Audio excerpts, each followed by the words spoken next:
Сәлем. Қалдарыңыз қалай, көңіл күйлеріңіз қалай? Бүгін міне Алланың құдіретімен тағы бір таңдаман есен көріп отырмыз. Ол үшін Аллаға сансыз шүкіршілік етеміз. Және де бүгін мен сіздерге айтқым келетін кішкентай ғана өтінішім маған жазылып, лайк басып, пікір қалдырып кетсеңіздер.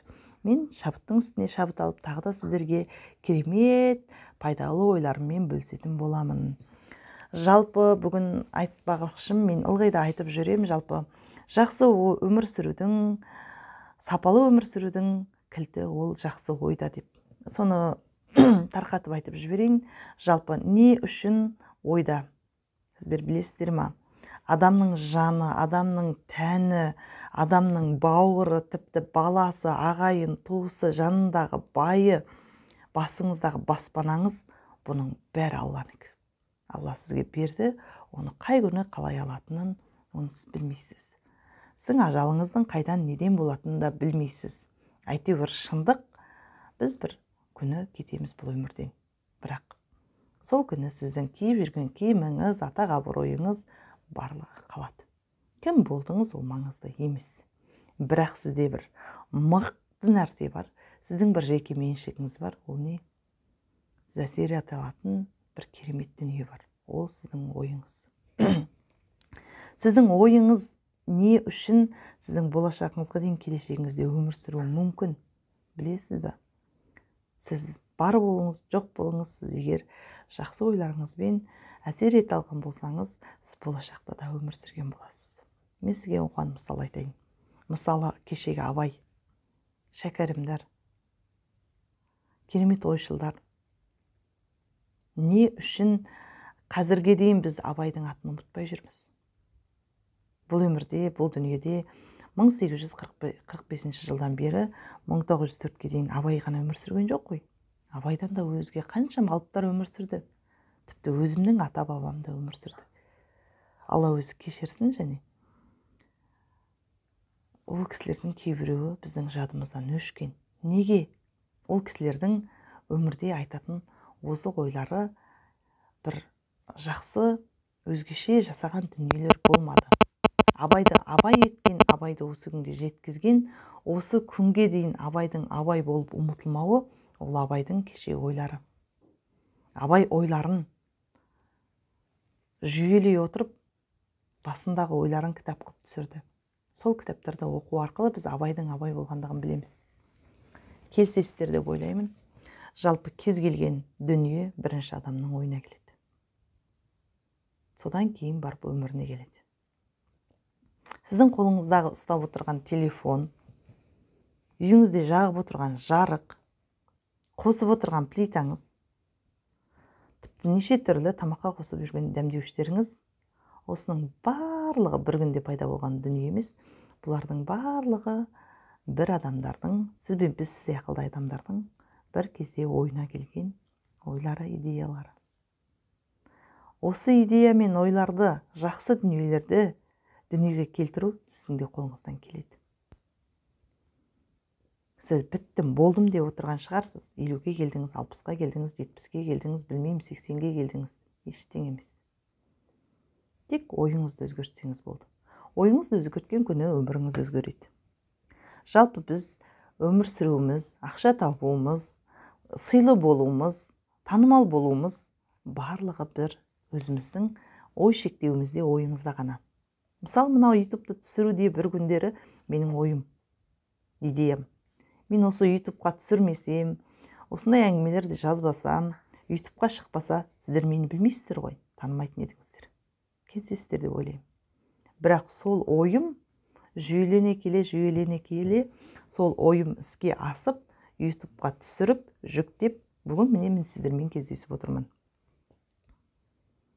Бұл да бір жетістік. Жетістікке жеткізеріңіз келсе, міне осы.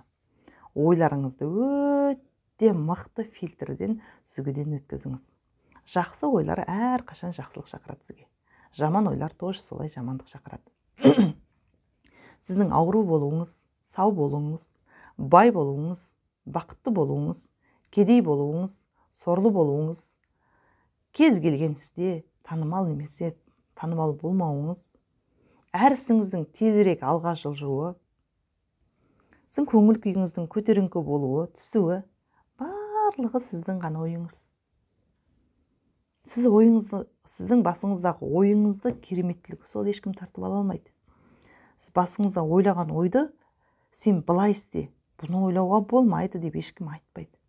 Сондықтан жақсы ойлар ойлаңыз. Жағымсыз ойлар, жағымсыз эмоциялар, ертең олар төмен қарай түсіп минус болып сізді ауруға шалдықтырады. Таңдау өзіңізде ғана. Жақсысын ойлайсыз ба, жаман ойлайсыз. Жақсы ойлар сізді шабыттандырып, көңілдендіріп, әрқашан көңілді жүргеніңіздің арқасында өзіңіздің ойыңыздағы ішіңіздегі бірдеңені пысырып шығару арқылы одан шабыт алсаңыз, сіз ешқандай ауру болмайсыз. Тіпті ауруды ойлауға уақытыңыз болмайды. Ойланбаңыз. Сондықтан тек қана жақсы дүниелер ойлаңыз.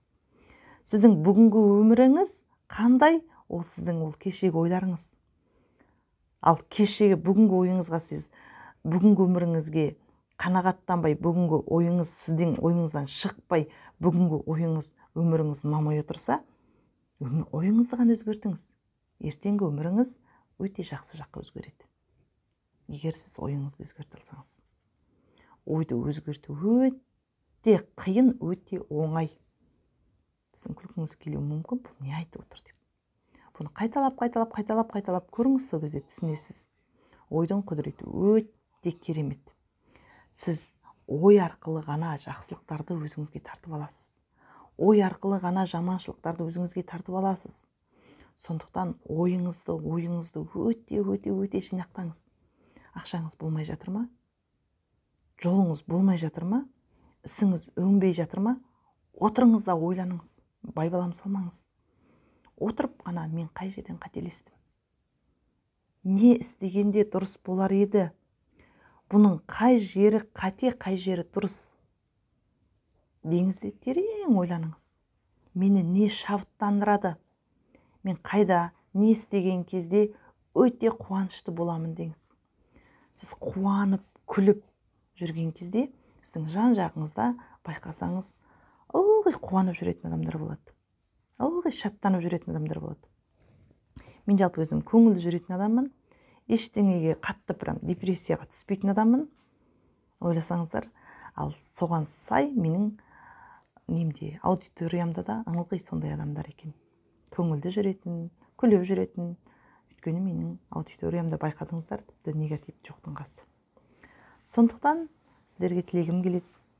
Керемет өмірде арттарыңызға ертең өшпестей із қалдырғыларыңыз келсе, жақсы ойларды ойлаңыздар, жақсы ойлардың жиынтығын жинаңыздар. Жақсылық жалпы ұмытылмайды. Жақсылық деген өте аз өмірде. Сондықтан жақсылық жасауға, жақсы нәрселер, жақсы дүниелер туғызуға талпыныңыздар. Тамақ табылады, киім табылады, өсек табылады, сериал босқа кеткен уақыт. Сіздің кім болғандығыңызды, ары қарай кім болатыныңыз, сіздің қандай болғаныңыз, сіздің ұрпағыңызға мықты, үлгілі адам болғыңыз келетін болса, өзіңіз үшін болса да, ауырмай, сырқамай, өмірден керемет жан болып өткіңіз келетін болса, ойларыңызды жақсы жаққа өзгертіңіз. Ой, барлығы ойда. Ойыңызға сіз бір істі істейтін кезде міндетті түрде ол ойыңызға келеді ғой бірінші. Жайдан жай тупа істемейсіз ғой. Ал сондықтан ойдан қателік кетсе, барлық істерден қателік кетеді. Ойдан дұрыс ойлар шықса, озық ойларға қосылып, ұлы дүниелер туады. Ұлы дүниелер ешқашан өшпейді. Сондықтан олар ертең сізге ақша алып келеді. Түбінде, негізі. Жалпы ақшадан қорқу туралы айтып жатырмын да, просто ойланып отырғанда бізде қайдағы тіршілік бар, анау мынау деуі мүмкін ғой адамдар. Я түсінем. Бір сәт. 24 сағаттың жарайды бір 8 сағатын жұмыс істейтін шығарсыз. 2 сағатын жақсы жаққа ойланыңызшы.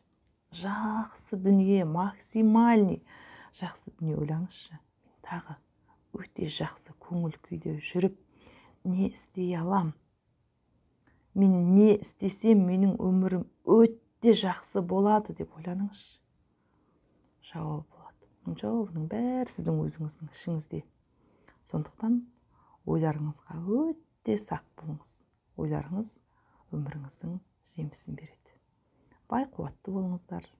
Дендеріңіз сау болсын, бастарыңыз аман болсын. Келесі кездескенше.